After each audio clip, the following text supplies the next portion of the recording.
الأفاضل الزملاء أستاذ الدكتور يسري بيعقل والأخت الفاضلة الدكتورة مروة إن أول ويتد الحقيقة كونفرنس احنا كان بقالنا فترة بهني الحقيقة كل القائمين عليه دكتورة طبعا ريم دكتور يوسف والزميل الفاضل دكتور يسري وأستاذنا الكبير دكتور مدحت والحقيقة كل اللي شارك في هذا العمل in a focus on a very important no man land disease. يعني احنا دايما بنقول pulmonary يعني فعلا hypertension يعني it's a way زي ما ذكر التيم working فيه والابديتنج والاكسبوجر فيه الحقيقه is very important. انا شاكره جدا الدعوه والشرف ان انا اكون مع حضراتكم النهارده in a heavy agenda on a very important tasks in the vasculature of the lung.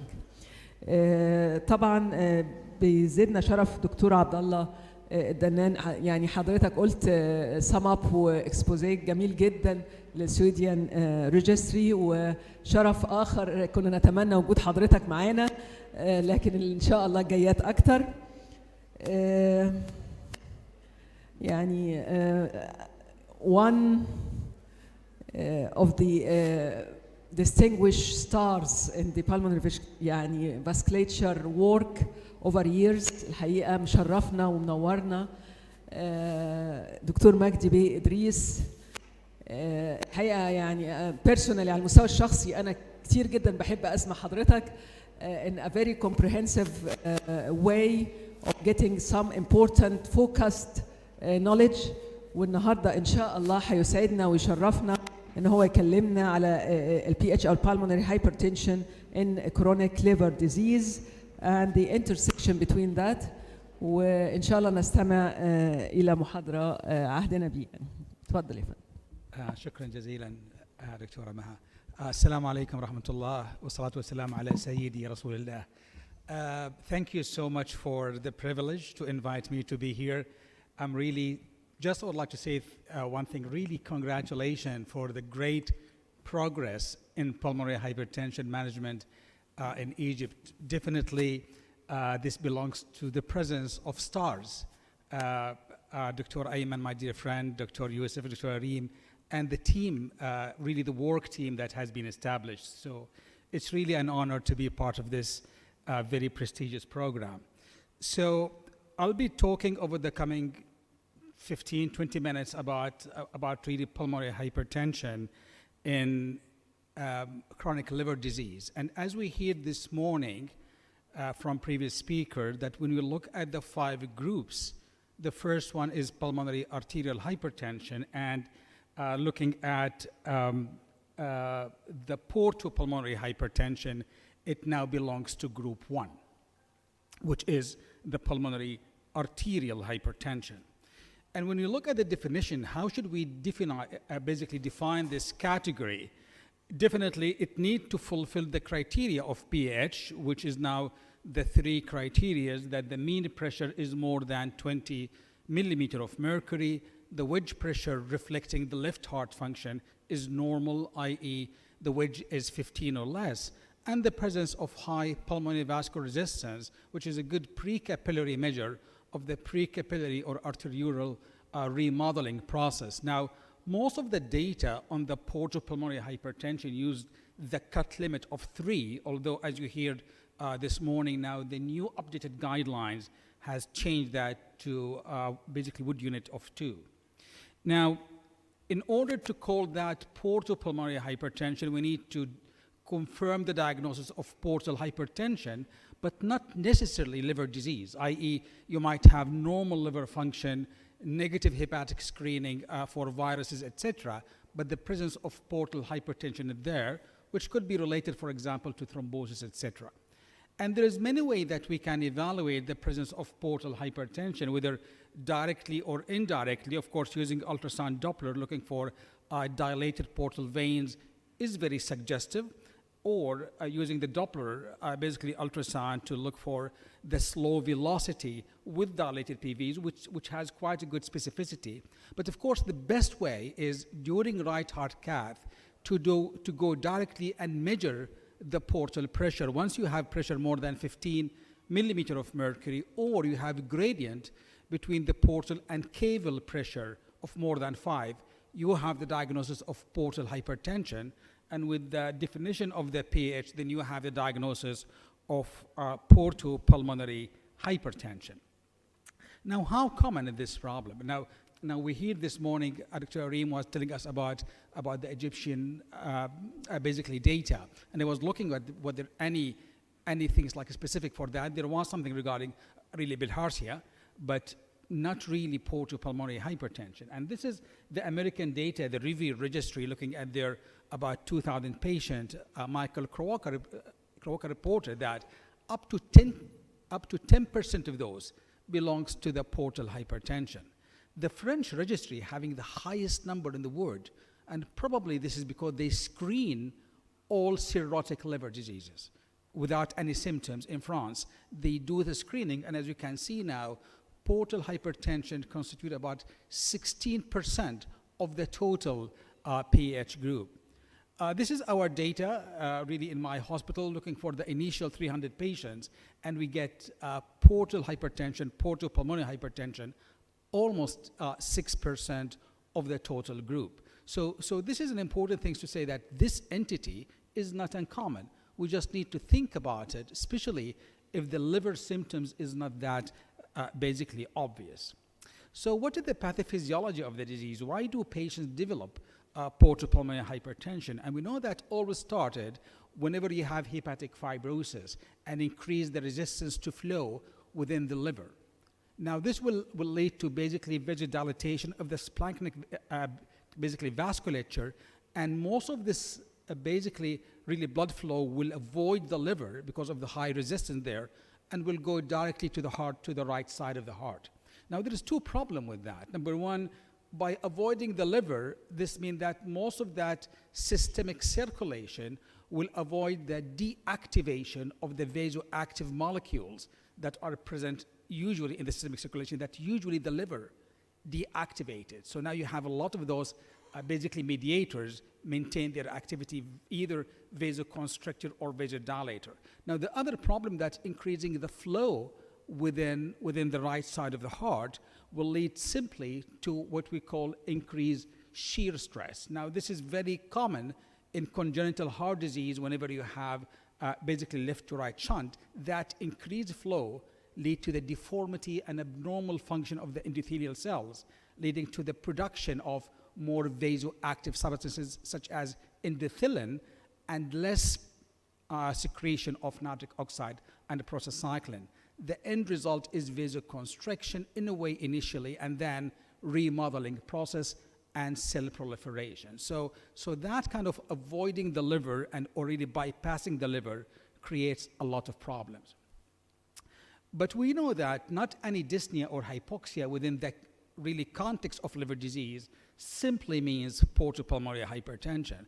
We do see a lot of basically dyspnea and hypoxia because of the presence of the ascites itself and the pressure really on the diaphragm. Cirrhotic cardiomyopathy, anemia is not uncommon, and we heard this morning how anemia is very, very important. Hepatopulmonary syndrome should never be mixed with portal pulmonary hypertension. As a matter of fact, it's totally the opposite. Those patients with hepatopulmonary syndrome, they have really pulmonary hypotension because of the intravascular dilatation of the pulmonary circulation. So this is two different categories that are sometimes mixed up between or really among basically treating physicians. Another problem, that this high flow in the pulmonary vasculature can sometimes be confusing. Because if you look at what happens whenever you have high flow, whether this is hyperdynamic circulation, or this is hypervolemia, or this is indeed portal pulmonary hypertension, all of those three entities that are commonly present in patients with liver disease will lead to increased pressure, pulmonary artery pressure. So by doing echo and finding higher pressure, that by no means this is portal pulmonary hypertension. So we need to have the full hemodynamics to really document that the PVR is increased, the wedge pressure is low, and the cardiac output could be initially high and then deteriorate at the very end stage of the disease. But what I'm trying to say here that just high pressure might means nothing in those patients. It could just simply be hyperdynamic circulation without portal pulmonary hypertension. So the guidelines start talking about we need to have high or basically low threshold to make that diagnosis. And they give two important parts, that there is two categories of patients that deserve screening for portal pulmonary hypertension. The first one are those patients with liver disease, even if it's very mild or subtle, who have hypoxia or difficulty of breathing. Those patients should be screened, no question about. And the other one are those patients who will undergo liver transplantation even if they have no symptoms. So even asymptomatic patient with liver disease going for liver transplant should be screened for a really portal pulmonary hypertension. And the way we do that at the moment that we hear this morning is by starting by echo. Now, most of the really GI and hepatology basically society talk about the cut limit of the systolic pressure by echo. Some of them use 50, some of them use 45 to get the cut limit when further diagnostic workup is really needed. But the new guidelines said maybe this is not the best one. And as we hear this morning, what we need to do, we need to look for the TR jet velocity. Anything more than 2.8 deserve careful evaluation for other symptoms and signs by echo for really pulmonary hypertension. And if that's the case, those patients should go directly to right heart cath. Why do we care about portal pulmonary hypertension? And the answer is very, very simple. This is a killer. And you compare, so this is basically French data, comparing portal pulmonary hypertension to idiopathic pulmonary arterial hypertension. Clearly that portal pulmonary hypertension have much worse outcome. And looking at the Spanish data, trying to look at different categories of PAH group, the worst was PVOD, but the second worst were portal pulmonary hypertension. It is a bad disease whenever you have this two combination. Again, this is our data to show that the portal pulmonary hypertension, at least in our series, carried the worst outcome. And really our series, almost 90% died within really 1 year, but that could be really biased because those patients died mostly because of the liver. They were referred to us very, very late, and they could not wait to have a liver transplantation. Nevertheless, the message is very clear. This is highly fatal disease and deserve quite high attention. How to treat this disease? What is the best methodology? There was many, many methods of treatment tried in the past, including TIPS, a basic procedure, but definitely it has no role. Actually, it could be harmful and detrimental because of increasing RV preload. Calcium channel blocker generally are contraindicated because these are vasodilated systemically, and they can, as a matter of fact, vasodilate the mesenteric circulation and again worsen the portal hypertension. Beta blocker, we know that they have negative effect as an inotropic elements. Their role in PH is still evolving, but the guidelines said be careful with beta blocker. We know that some patients with portal hypertension are treated with beta blocker, but if we have severe portal pulmonary hypertension, we need to be careful, and those drugs could be actually detrimental. What about using a specific therapy? So there's many studies trying to look for ERA, endothelin receptor antagonist. Marius Hooper and his group really in Hamilton, Germany, looked at 18 patients treated with bosentan. Of course, that was a very, really brave measure because we know that bosentan is hepatotoxic. Despite that, they used bosentan in this basically 18 cohort of patients. 1 year survival was quite good, actually 94%, and the 3 years basically survival were close to 90%, which indicate that bosentan, despite the fact that it could be hepatotoxic, is probably effective in those patients. The really second study came from basically Spain, the ANGLE study using ambrisentan, and this was hemodynamic study. And as you can see that using ambrisentan in this patient's cohort led to significant reduction in the pulmonary artery pressure, significant reduction in the PVR, and further increase in cardiac output. Again, another signal. Those were all uncontrolled study, just like small groups to just really test the concept. What about PDE5 inhibitors using sildenafil? We have at least really 3 studies, again, small, retrospective, or really uncontrolled study, nevertheless showed that sildenafil could be helpful, improving the symptoms really in those patients, but at least in one study showed that that was only short term, and then it might lose its effect. Another study by Goff and really Hemis showing that sildenafil has a positive effect on the hemodynamics and probably on the survival in those patients. What about IV prostacyclin? And we have one meta-analysis looking at 5 studies, only 50 patients almost, very few number of patients. Nevertheless, out of this really study using IV prostacyclin, there was very good hemodynamic improvement towards decreasing the pressure, increasing the cardiac output, and reduction in the pulmonary vascular resistance. Now, the only one randomized control trial was the Portico study, and this was a multi-center randomized, double-blinded, placebo-controlled phase 4 trial. So this is really after marketing, trying to test macitentan in the category of patient with portal pulmonary hypertension. So they look at 85 patients. All of them were really adult with confirmed diagnosis of portal pulmonary hypertension. Their 6-minute walk distance was quite limited, more than 50 meters, high PVR. But one of the limitations of that study that they actually excluded patients with very, very severe liver disease. So anybody with really basically a class scoring C or basically mild scoring more than 19 were not eligible. So those patients were actually randomized to receive macitentan or a placebo for 12 weeks.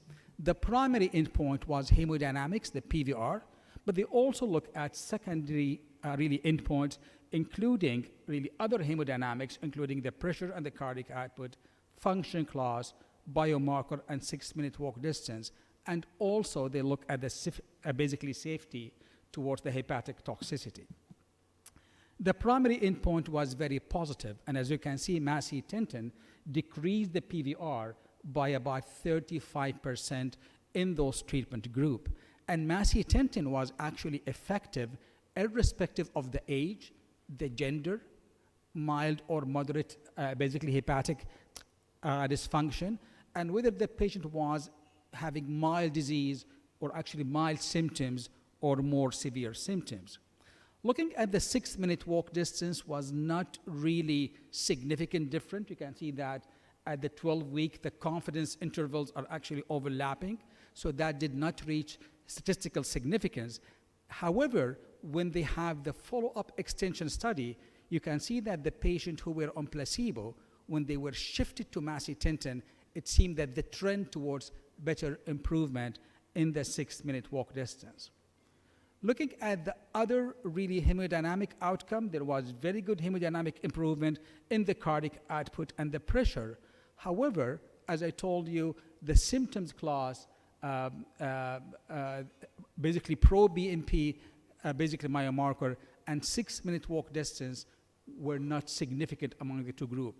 This was probably related that this was only short-term study, 12 weeks, and those patients, they have multiple problems beyond their really basically portal pulmonary hypertension that could contribute to the symptomatology.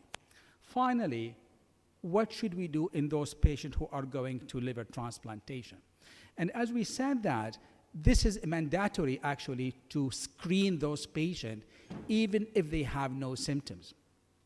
And we know that that's now based on right heart cath, solely basically right heart cath. Those patients should underwent really right heart cath if the pressure in echo is more than 35.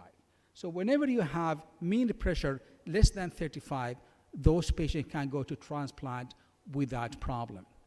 Those who have kind of in the middle, that they have really pressure between 35 and 50, but low PVR, probably we can treat and then reevaluate and send them for transplantation. The third category is transplant is contraindicated.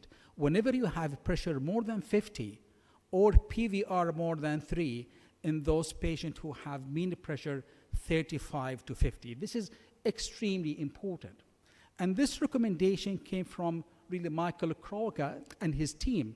They had only 43 patients, but this was quite a good outcome.